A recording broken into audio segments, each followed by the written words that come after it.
Micrometer torque for fabric thickness.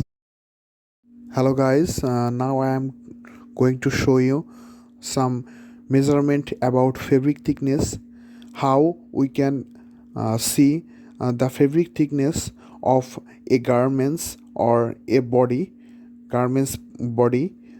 This machine is called micrometer torque gauge. This machine is adjusting by his scale and just three times up and down for clearing the air between the body fabrics, and then we measure the fabric thickness of a garments.